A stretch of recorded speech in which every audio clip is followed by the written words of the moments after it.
All right, here we are. So, I've never done this before, but what I wanted to do is listen to Saba's album, Few Good Things. I've listened to it many, many times, so this is not at all a first reaction. But, um,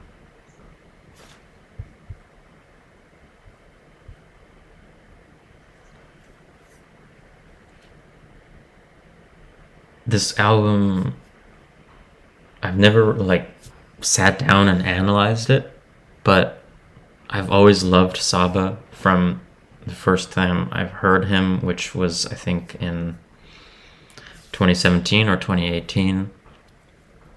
Um, he's just spoken to me really deeply, and I mean, I feel sort of awkward about that, I guess, in that, I don't have, well, I was going to say I don't have anything in common with him. That's not entirely the case. What I mean is that my background and his background are so different. We grew up in entirely different places, geographically entirely different, culturally entirely different. Um, our heritage is completely different. So,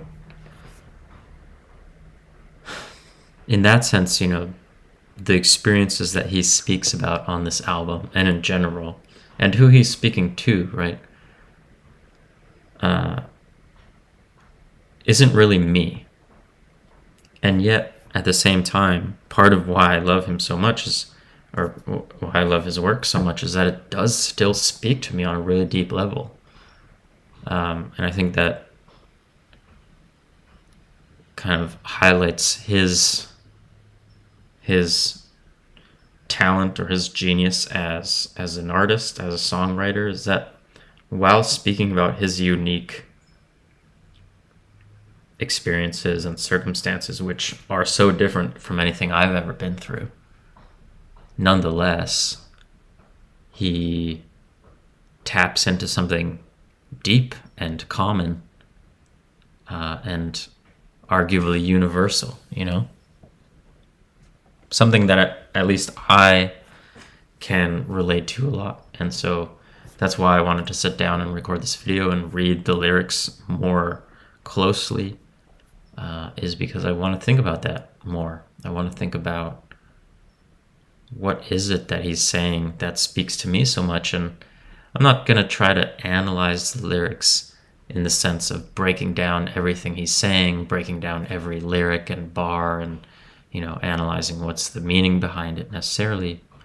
At least on this reading, on this listen, I want to mainly just pay attention to what resonates with me, and almost use this album as a jumping off point to talk about and think about and reflect on my own experiences, my own stories, and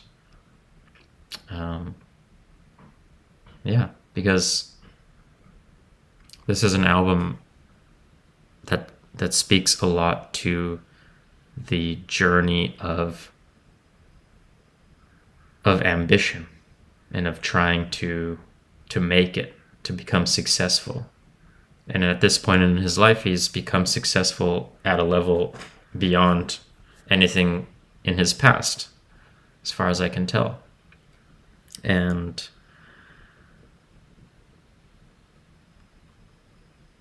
now he's made this album, and where he's reflecting on that journey and on what comes with the success that he had sought for so long, and those things that's a journey that I've been on. And so, yeah, I want to kind of listen to the album again, read the lyrics, and use it as something to reflect back on my own experience. So yeah, I guess I'll start. I'm gonna be listening to the album while I read the lyrics, but I'm not gonna play it in the video just because it'll cause copyright issues and stuff like that. So yeah, here we go. Starts with free samples.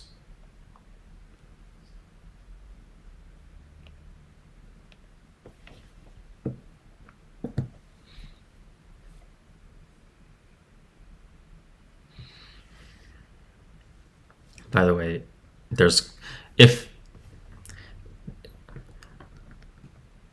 if this does end up being public, there is going to be a lot of silence in this video, as I read, as I listen. So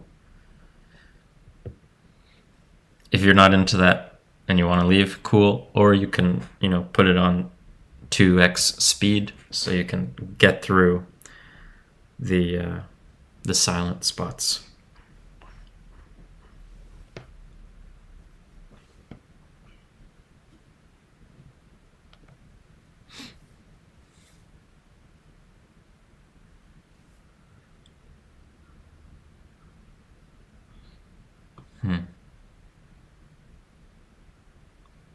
That's a beautiful line. I don't know what it means. I don't know what it's referring to exactly, but what just came to me is something I've been thinking about a lot recently, is realizing that, I have been chasing success and money and status in my career for, close to a decade. And I'm kind of reached a point where I'm taking a moment to pause and reflect on what I've been chasing that whole time. And just in the past couple of weeks, I've realized that what I've been chasing in many ways is something that no one can give me, and there's that book, The Alchemist by Paulo Coelho, right? And it's about a kid who goes on a journey around the world. I can't remember exactly. It's been a long time since I read it. But he goes on a long journey seeking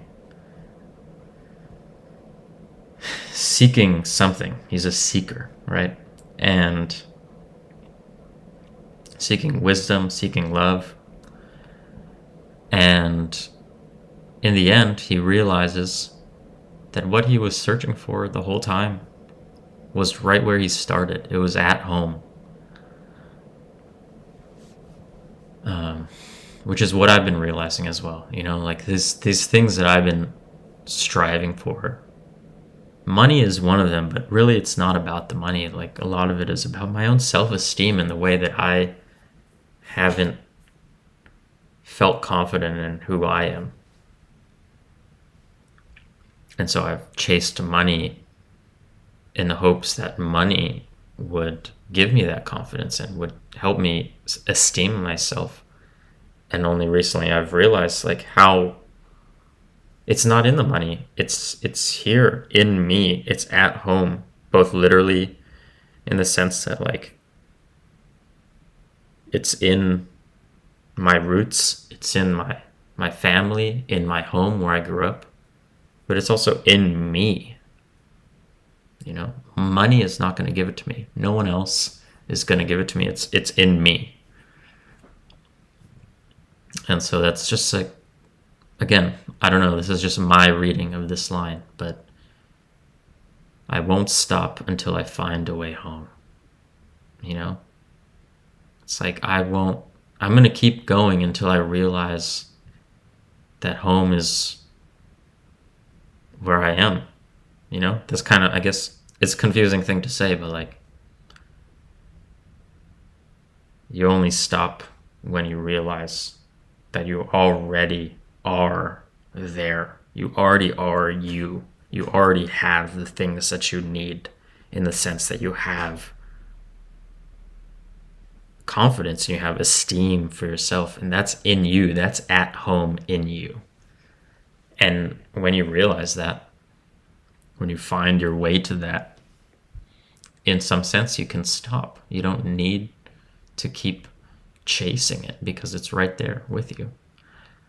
So, anyway, let's keep going.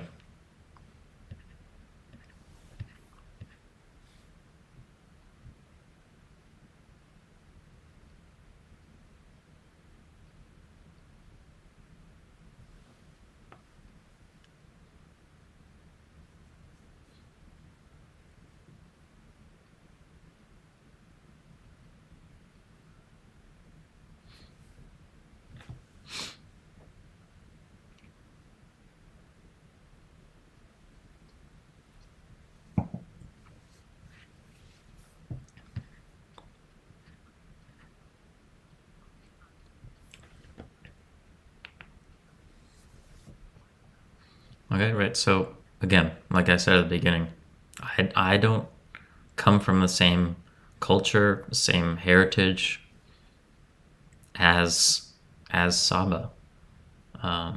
So when he says to everybody that looks like us, like I don't look like him, you know. So in that sense, maybe this is a weird thing for me to do. You know, he's not talking to me here, but nonetheless, I just want to acknowledge that and just make sure that everything I say here is from a complete outside perspective, at least outside of his world.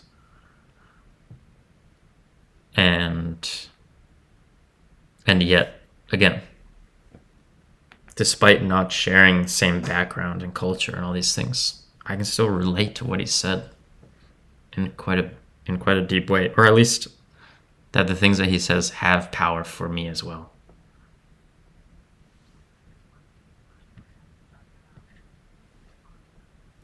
What good is that flight if you ain't flying out your entire house?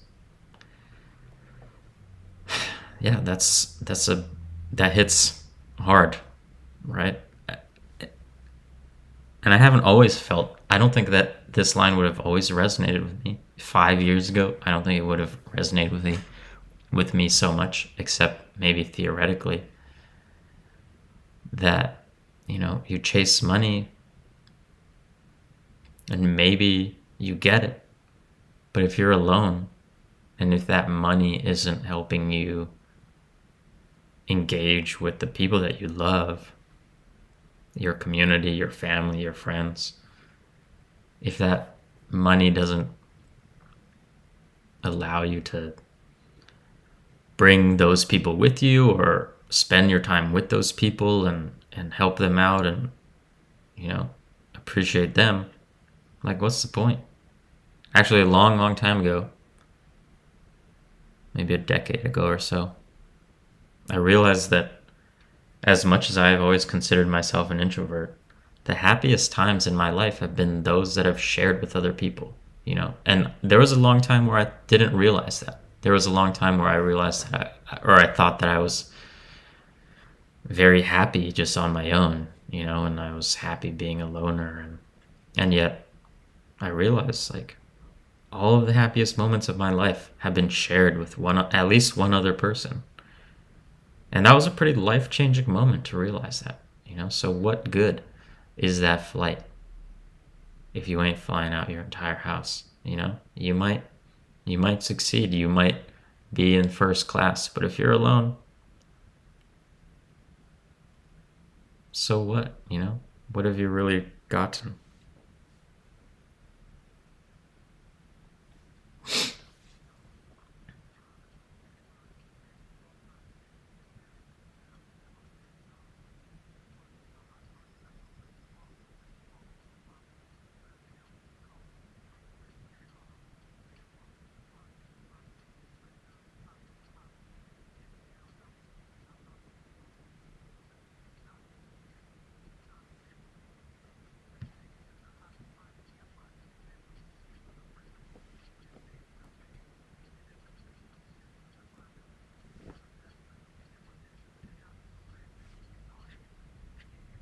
Okay, moving on to the next one.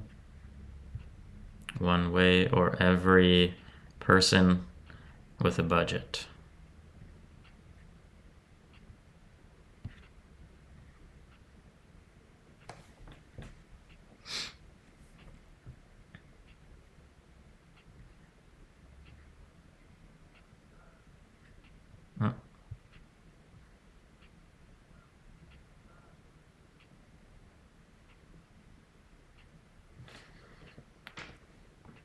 Okay, I have never actually thought of this before, but this line here, want the peace but don't want to die. What I'm hearing in it now, again, just for me anyway, not necessarily his saying this, but you know, the entire time that I've been working and trying to build a career for myself,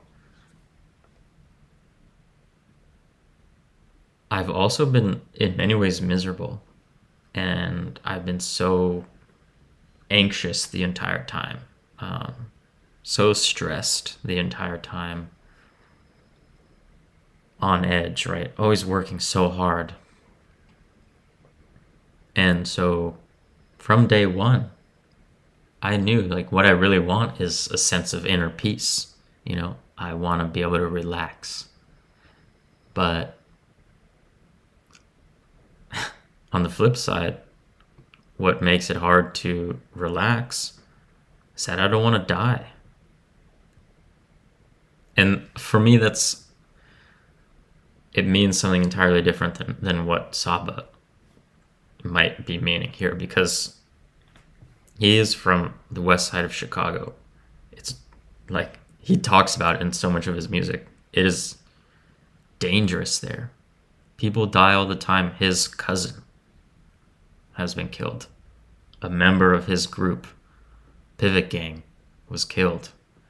So that's not my experience, which I'm grateful for, and I feel so privileged for that. So, fuck. Honestly, I mean, it feels ridiculous to even talk about this.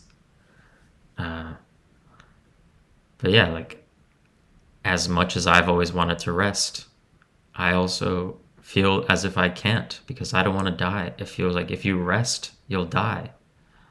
What's the saying? It's like, if you're not growing, you're dying, you know?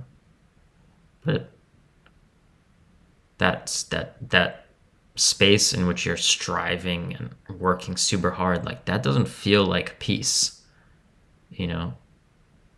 That's you striving to not die. And you won't stop, you won't just relax because you don't want to die. You don't want to, if you stop earning money, you'll run out of money and you'll go broke, or you feel like everything's going to fall apart if you don't, white knuckle it and keep pushing and growing, like the world's going to pass you by. So in some ways, this is a very literal thing. Or for many people, it's a very literal thing. But it's also a metaphorical thing, a deeply metaphorical and deeply true thing. So anyway, yeah, that's that.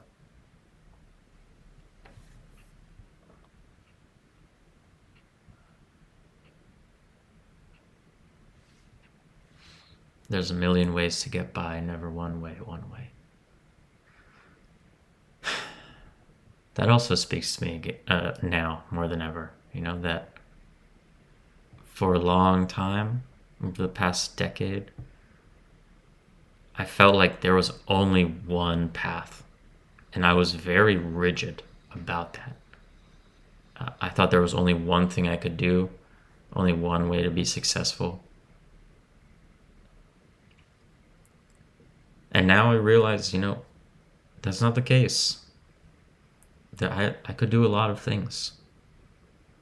Part of what made me feel so rigid and feel as if there was only one way was that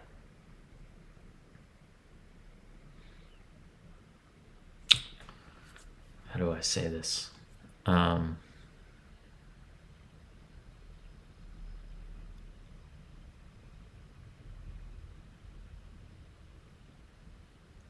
there was a way in which I felt that I felt as if I was a certain kind of person, or I had certain kind of personality traits and tendencies. And I hated that. I felt really ashamed of those parts of myself, those aspects of myself. And so while there were maybe a lot of life paths that would have allowed me to just be myself and be those ways, I could not accept that. I didn't want to be who I was, or who I felt that I was. I feared becoming the full manifestation of that.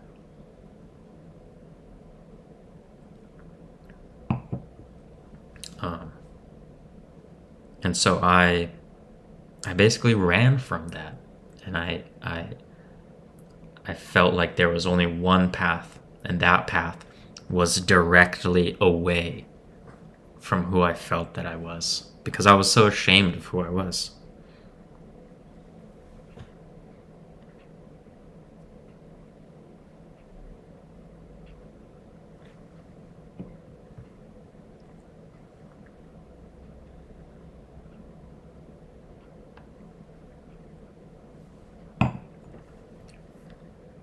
So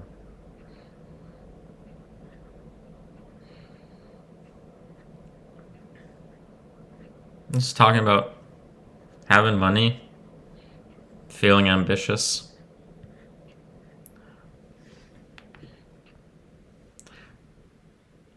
This is not something that I can relate to, thankfully. I guess thankfully, I don't know. Uh, it's not something I can relate to, for good or bad.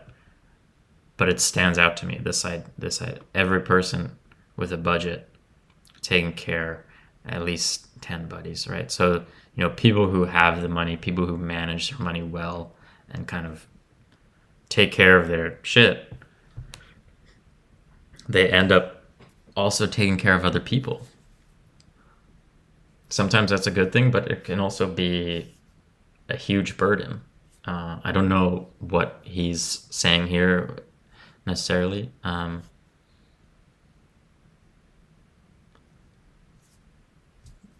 But yeah, uh,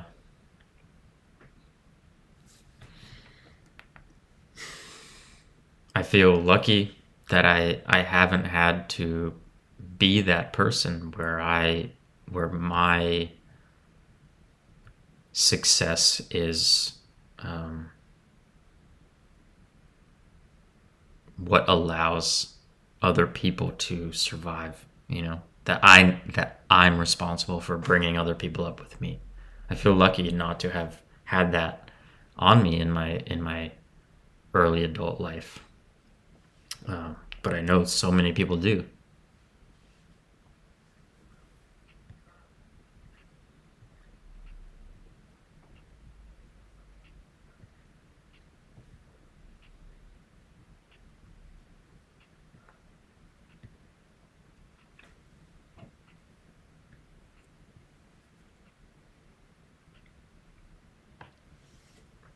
Keep my doors open in case somebody pops up on my couch.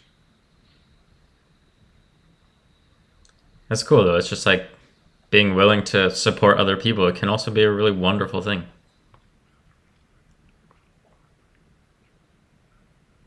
So just kind of talking about the state of things now that he's made it to the next level. Where'd it go?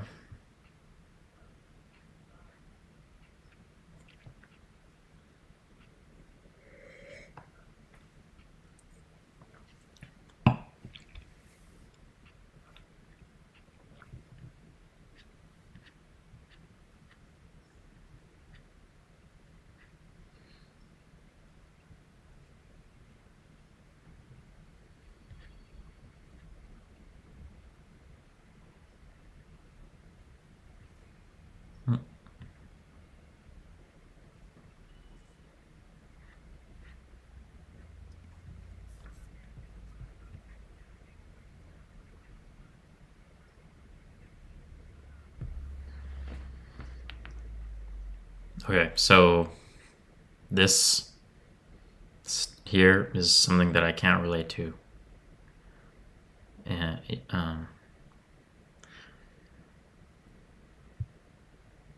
I don't know if there's a play here on this bacon swine, because bacon can mean the money, but it also can mean the cops. And considering this first line here, it seems like it's definitely meaning the cops. But then this next line,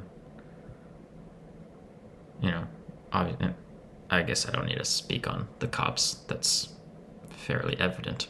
But is the peace of mind worth leaving everything you knew behind? Move to another town and hope the trauma don't amount to what you do in life. Man. Yeah, I mean, again, this speaks to an experience that in many ways I can't relate to. My growing up where I grew up, the people around me, or the community around me where I grew up, wasn't putting me in danger, wasn't preventing my peace of mind, really. So for Saba to say, getting out of there, move to another town, it's a wholly different thing than anything I could mean in my experiences and desires to move and leave things behind. But still, I can also relate to this. This what I was saying before of how I hoped that with the money would come a sense of confidence and emotional security that I didn't feel I had.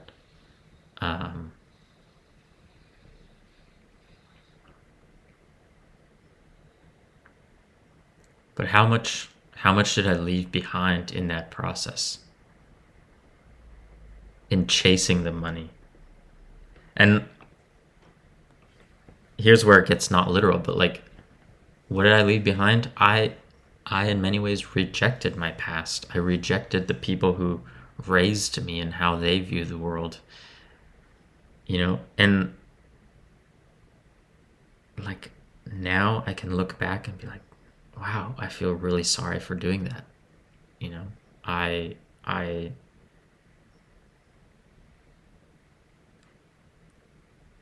I demonized people in my family because of what they taught me and the worldview that they taught me.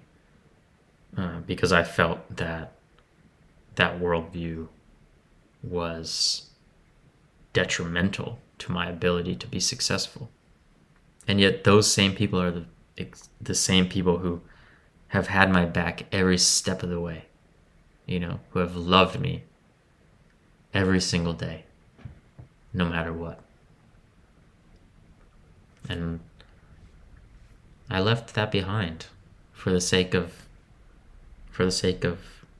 becoming successful. And I was chasing something that really can't be bought, chasing something that's already here in me, but I didn't realize it. And so then move to another town and hope the trauma don't amount to what you do in life. I mean, there's a lot to say there, but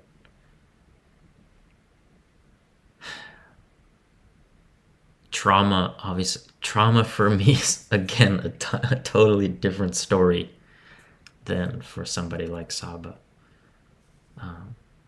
The traumas that I experienced don't look like traumas when you put them side by side, with somebody who grew up like Saba, or actually put it side by side with Saba. Like, I have had a very privileged, peaceful life.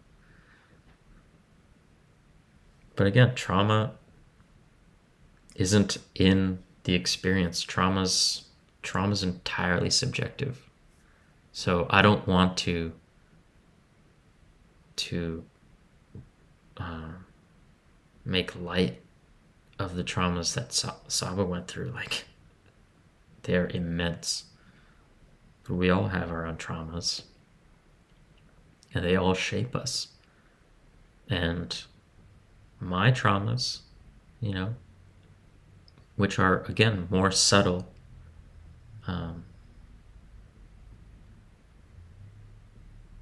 maybe I should mention, like, somebody whose work really helped me understand trauma in a way that's a lot more nuanced, is a woman named Pia Melody. She has a book called Facing Codependence. She talks about all the different kinds of abuse that we can experience growing up. And some of it's like you would never realize that it's abuse. But there are ways that people treat you intellectually, emotionally, just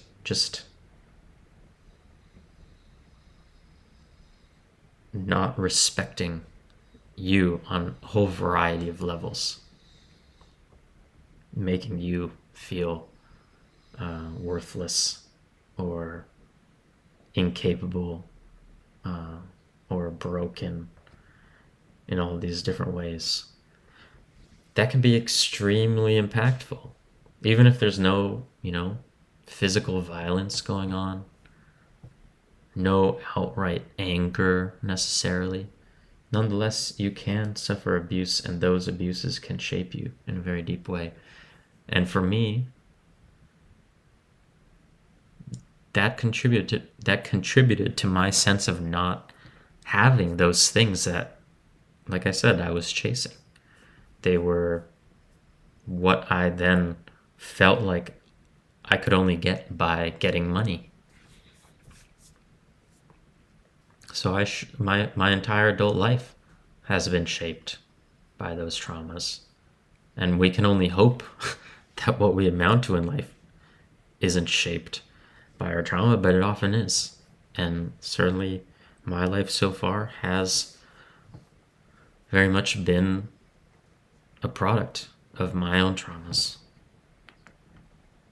So again, this is all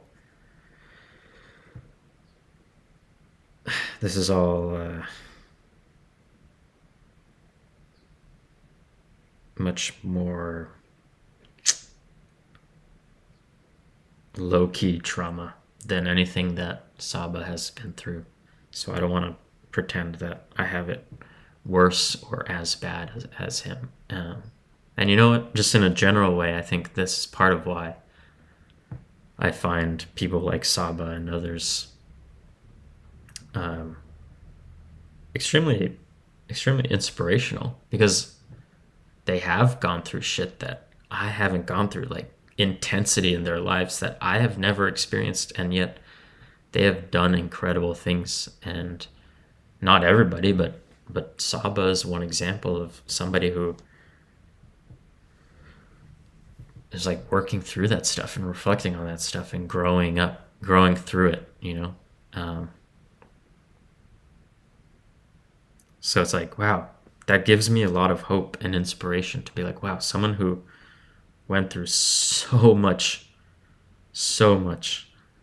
can still do incredible things, can still succeed, and can still find some amount of peace as well, And look, I don't know Saba, so for me to say that he has found peace, maybe that's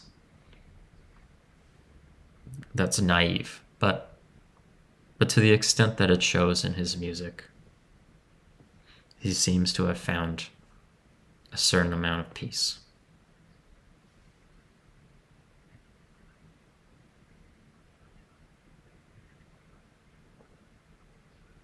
Right? So, like, again, all the people that say we made it are sort of lying. So, I don't know. Don't take my word for any of this, right? I don't know anything about Saba, really.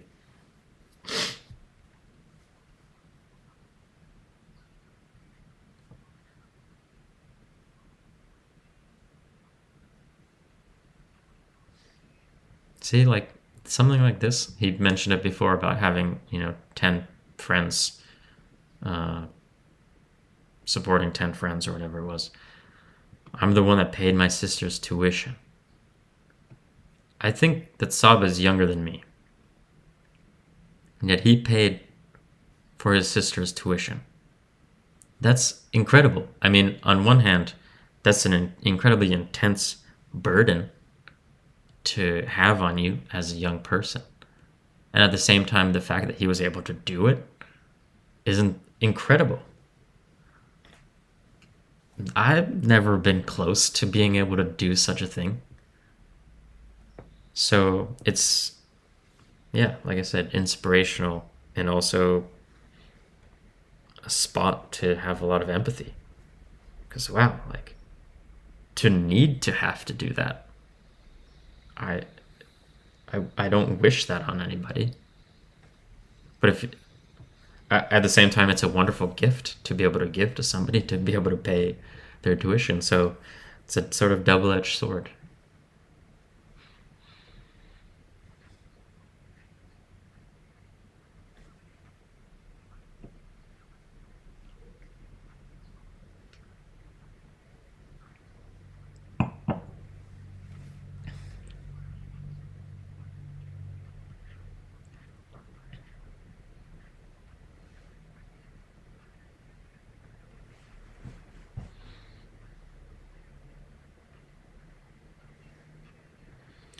This album's Confessions of a Man Moving Quick. Wonder he regret it. So I'm kind of filling in some words here, so hopefully it means what I think it means. But this album's the confessions of a man moving quick, right? Like charging forward in life fast.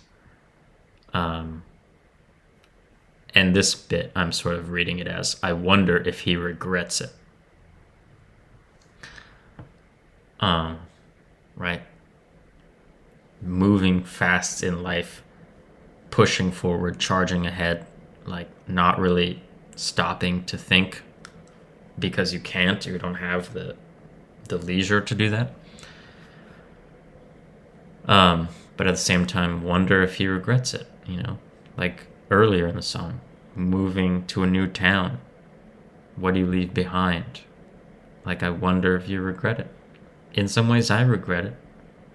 I regret the things I left behind. I regret the things that I rejected and blamed on my journey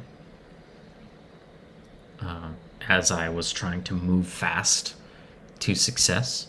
So that's what I read there.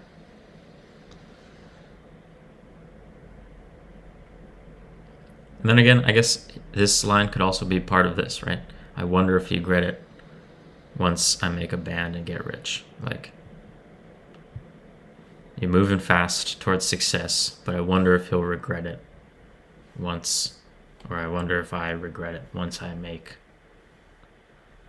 I guess honestly, I don't know exactly how much a band is. I think it's $100,000. But yeah, like, maybe you do succeed, maybe you do make the money, but maybe do you regret it once you make it? Who's to say? In some ways I do, other ways I don't. I think that seems to be the case for Saba.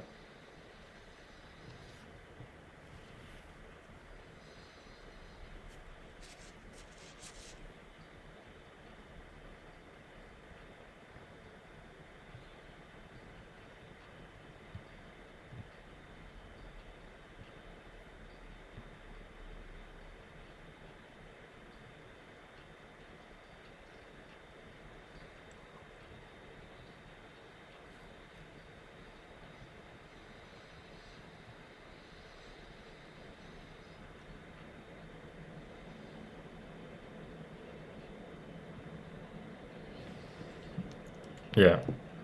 Again, to the point earlier, no stopping. Make as much as you can. It ain't no option. Like, confessions of a man moving fast, right? Because he has no option. And That's it's a complicated thing there, because for Saba, like, for him to say that he had no option means something. And when I began on my career and chasing money, like, I also felt like I had no option. But for me, my circumstances were so different. So in a sort of from a spectator's point of view, it did definitely look like I had options. Certainly more than Saba, probably, uh, or like unquestionably more. But nonetheless, like, on a personal level, in my own mind and my own, you know, because of my fears and insecurities and whatnot, I also felt like I had no option. Um, so I felt like I couldn't stop. Yeah. I mean, I've said this for years, that as much as I've wanted to take a break because I didn't enjoy what I was doing, I did not feel like I could stop. It did not feel like an option. It felt like if I were to stop, everything would fall apart, you know? So you don't have to be, well, no matter how privileged you are, this feels really maybe bad to say, I don't know. But yeah, I mean, like, no matter how privileged you are, it really comes down to your own internal life and your own internal world. And it can be that you have a lot of privilege and a lot of resources around you, and yet you feel completely insecure, completely uh, afraid of the future, completely without self esteem, um, and thus feel the need to just chase success as hard and as fast as you can, like you have no option. You might be blind to the options that you do have. I'm not saying that you don't have any options objectively, but it can feel like you have none. And when you feel like you have none, there's not much you can do but go after it and try to make as much as you can.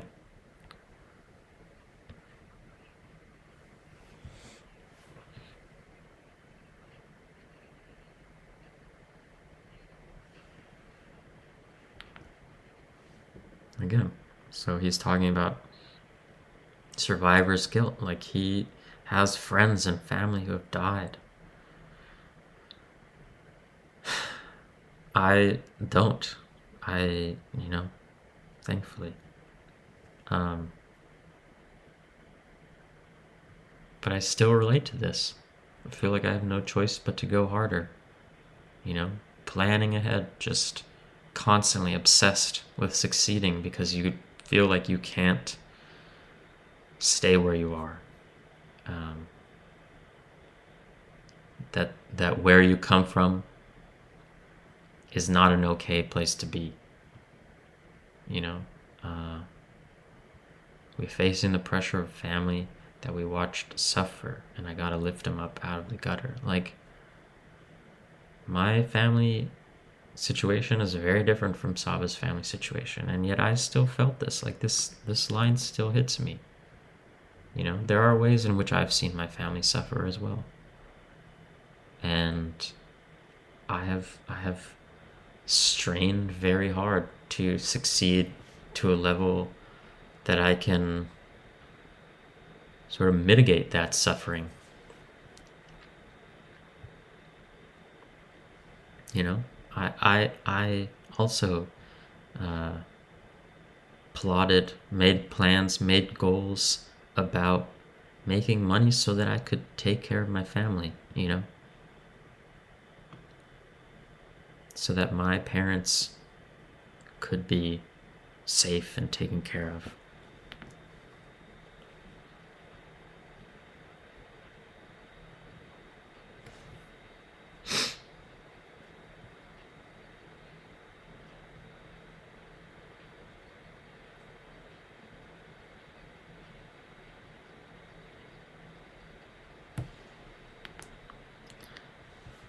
Okay, actually, let me just look up real quick how much a band technically means. Because actually, every time I've heard that before, 10 bands, I always think 10,000.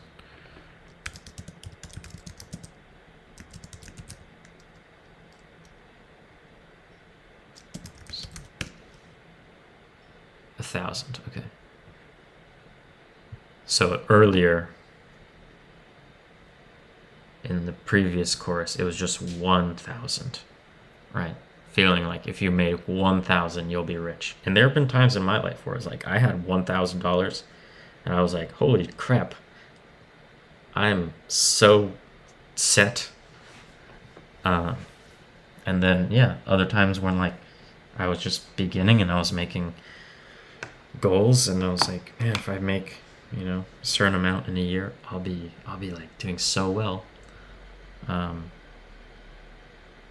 then the thing about that is like you get closer to it and you find yourself among people who are doing better than you, or you even just see it right on like social media, people who seem to be doing better than you, and then you feel like what you thought was enough to feel rich isn't, and so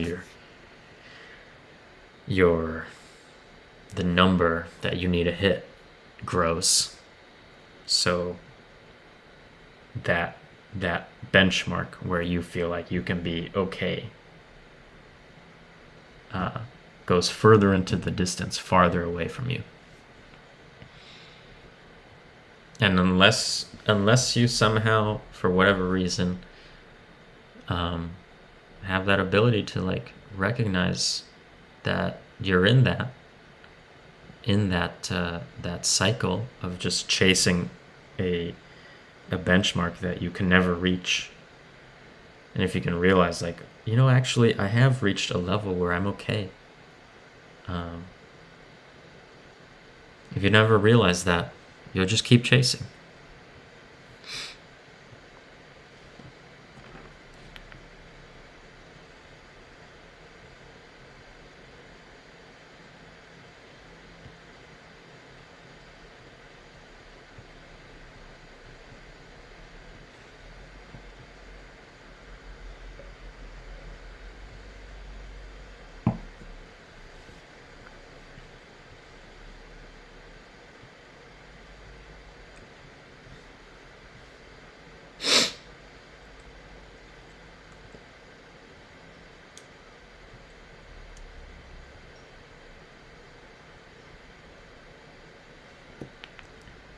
So, this is a feature, so I'm less inclined to comment on it, but at the same time, I actually don't know where G Herbo is from.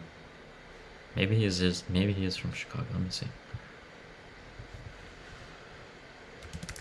I guess it doesn't really matter. Oh, okay. He is from Chicago.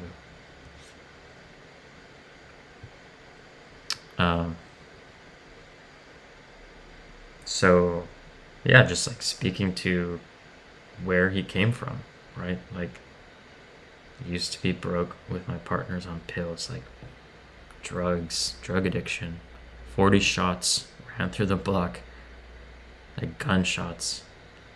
These are things that I haven't had to deal with. And they did, and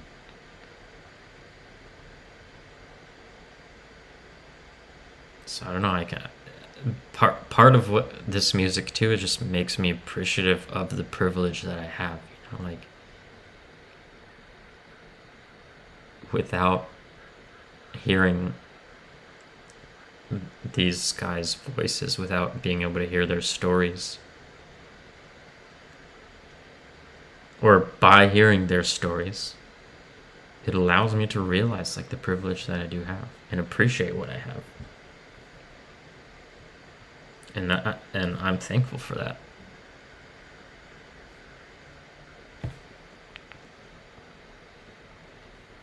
I'm thankful, for the privilege that I have, but I'm thankful to these guys and their music because of what it allows me to recognize about my own life, so that I can become more grateful about my life, in a way that I might not otherwise be. So, you know, that's also the power that their music has.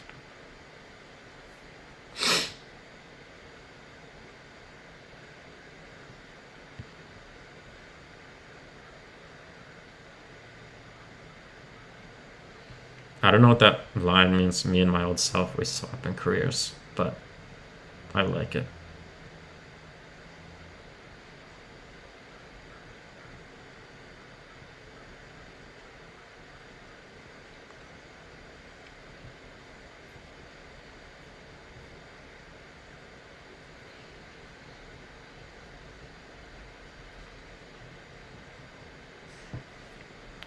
Okay. I think I'm actually going to stop here. This video will be insanely long if I try to do the whole album at once. So, yeah, that's the first. This is going to be the first part of the reading. Again, I don't know if this is going to be public, but if it is, and you have watched it, that's amazing. I would love to hear your thoughts in the comments. If you love this album as well, if this album speaks to you as well, I would love to hear about that. So, all right. Until next time.